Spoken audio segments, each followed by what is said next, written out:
tout à l'heure un peu en détail dans le programme, voir comment les nouvelles technologies aujourd'hui interviennent dans aussi les savoirs traditionnels de la lutherie. Alors, avant de commencer, on revient à celle d'avant. La modélisation, le codage fait partie de notre vie et c'est quelque chose qui devrait être appris très tôt, au collège, voire pour le codage même un peu avant. Il y a beaucoup de facilité pour les enfants à apprendre une langue. Le codage, c'est la même chose.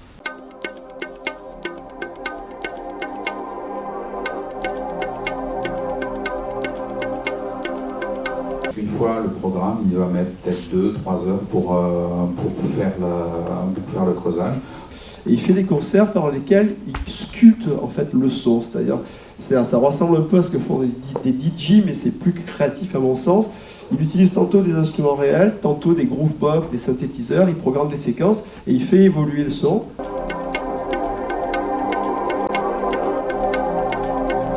Pendant qu'il joue, il y a aussi son ordinateur qui rentre dans la table de mixage, et il y a ses amis avec qui il a travaillé, ils ont répété quand même, qui vont intervenir.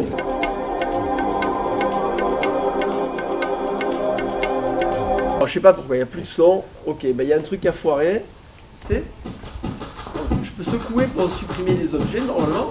On peut customiser la sortie de ces expériences pour des publics différents.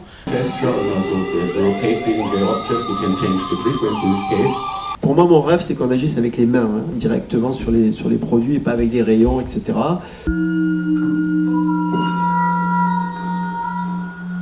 Un de nos studios au conservatoire s'est progressivement transformé en studio dédié à la lutherie numérique.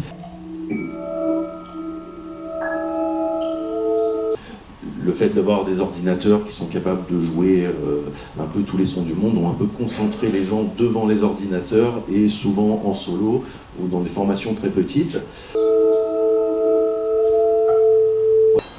Attention, il me manque un bras.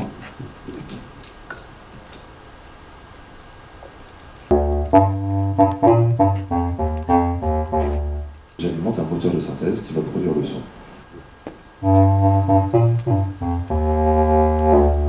Mais ça nous a pris environ 10 ans de mise au point.